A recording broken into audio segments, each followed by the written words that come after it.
Good afternoon. I'm Katherine Curran with the Minnesota Center for Systemic Constellations, and I'm here today with Peter DeVries, who is our next constellation facilitator coming up at the end of February, from February 28th through March 1st. And I've asked Peter to come and talk with us today a little bit about the theme of his workshop, which is called Recreate Your Life Through a Movement to Your Mother, and which I'm pretty resonates quite a bit with me. I hope it will with you too. We're excited to have Peter be with us. We often promote these just through our newsletter and our website, but we thought it might be helpful to actually get a sense, for you to get a sense of what the workshop might be through hearing his words and his spirit. So he's here with us today. If you want more registration information, you can go to www.mn, like M as in Mary, N as in Nancy, constellations.com. And so without further ado, what I want to ask you about, Peter, is a little bit about your own background and biography and how you came to this work, and then we'll talk about the topic for the workshop itself. So hand it over to you, Peter. Thank you, Katherine. So I'm originally from Holland, so born in Holland, studied psychology there, and moved about 35 years ago to the United States, to California. And I live in the San Francisco Bay Area. And at that time, I was very interested in hypnotherapy. So I became a member of several hypnotherapy institutes and practiced hypnotherapy. And from there, in 1998, I got an introduction to family constellation work. And that was so impressive and so impactful that I immediately felt I needed to be trained and I needed to learn more. And that's how I got involved in one of the first trainings in the United States with Victoria Schnee-Schnabel from Germany.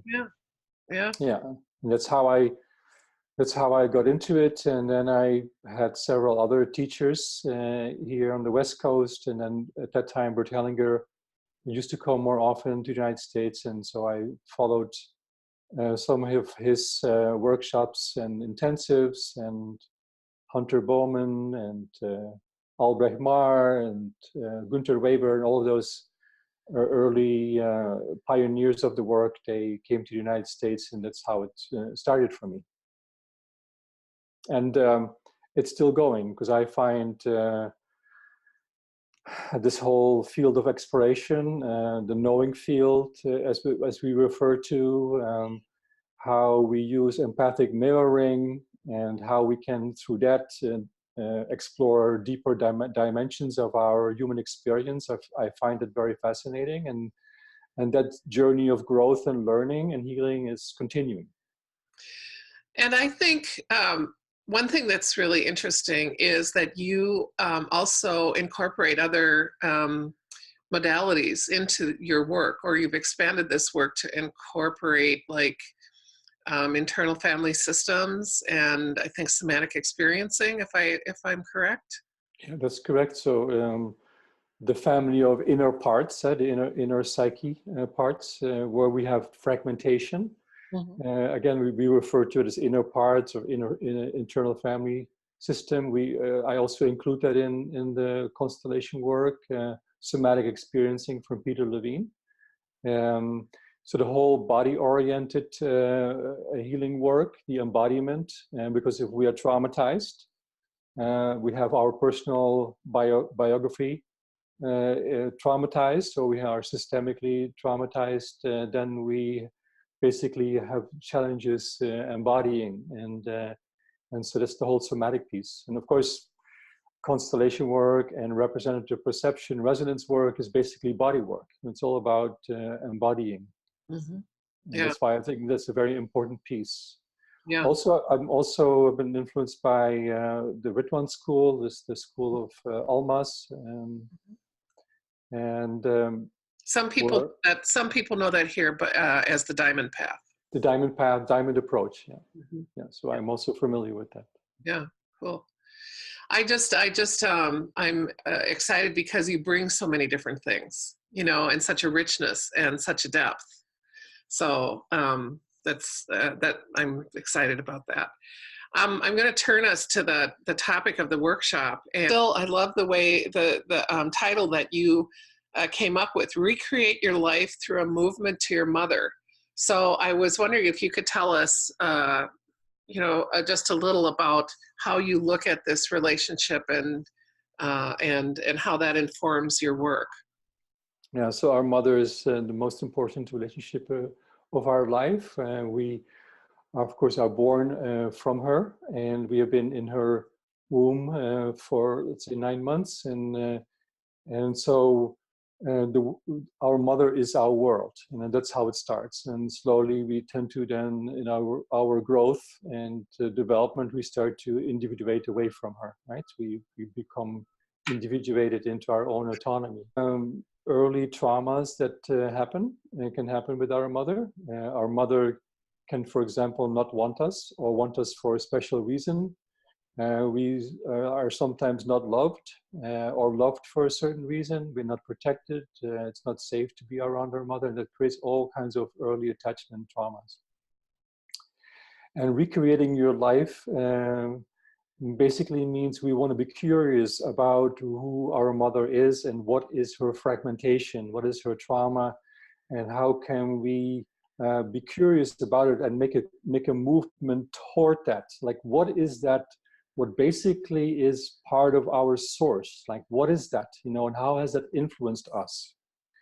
And it's the same as the fish, that's in the water and does not know what water is unless it's outside the water, and then it can know what water is. And it's similar here. Like, we want to know what that is by basically moving towards its.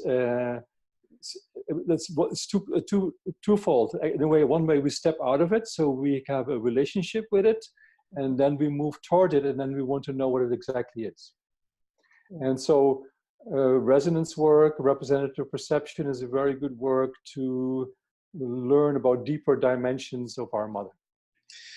And I think by moving toward it, if I have this right, it's not that you're suggesting we move toward her because she is necessarily so loving towards us. We move toward it to see what it is. To see what it is, yeah, to see what it is. And when we move toward it and we understand it and see what it is, then we start to open our heart space opens up. And then from there, as we have talked about earlier, then I accept my mother the way she is. And very importantly, I have peace with my mother. Mm-hmm. I think I spent an earlier part of my life not knowing that I was kind of in a child state, hoping therapy or constellations would somehow recreate my mother as the unconditional loving mother. And, she never was. That wasn't going to happen. And so one of the things I've heard you talk about, well, first of all, is how we want to look at her from our adult space. But the other thing I liked that you said was that we could even split representatives, I think you meant, so that one might be her personality and one might be her soul, as a one possible way of looking at that relationship. Yeah, and so I think it's important is that when we look at family systems, that they all have fragmentation in it, and that comes from past trauma and unusual events. And basically, when we're born from our mother, she's likely fragmented. And so we don't know what wholeness is. We don't have a good role model for what wholeness is when we grow up in our family. Mm-hmm. And I think because of representative perception, we can actually represent her wholeness. We can have a representation of her wholeness. We can have a representation of her soul.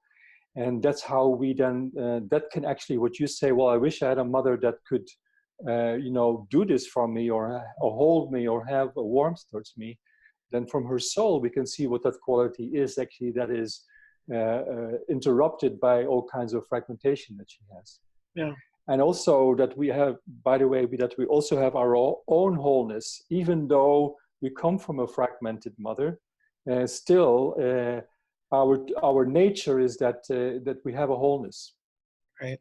that we're not aware of, because early on, of course, we have to look outside ourselves for survival. That means like our mother, and at some point our father, and our family of origin becomes crucial for our survival. So we look outside of ourselves. But now as adults, we have to look inside of ourselves. And then when we look inside ourselves very honestly, then we see that actually we have wholeness.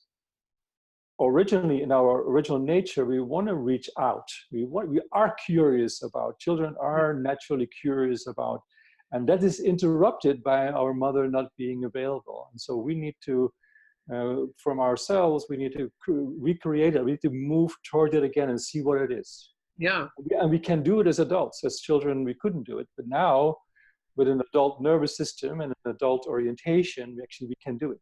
Yeah. Yeah, that answers my earlier question. We're not reaching out expecting there to be unconditional love, because that might be more of a child orientation, but we're reaching out with curiosity to see what is there. Yeah, that's exciting. Well, I want to thank you for this time. I just want to say to any of you watching this that, again, the Weekend with Peter DeVries is coming up on the 28th of February through the 1st of March, and it's in St. Paul, Minnesota. You can find out more about it at www.mnconstellations.com. That's short for Minnesota, constellations.com. The other thing to say is this is also the start, his workshop is the start of our Learning and Growth Group. It's the second cohort we're starting of our Learning and Growth Group for people who want to learn more about constellations and themselves in it.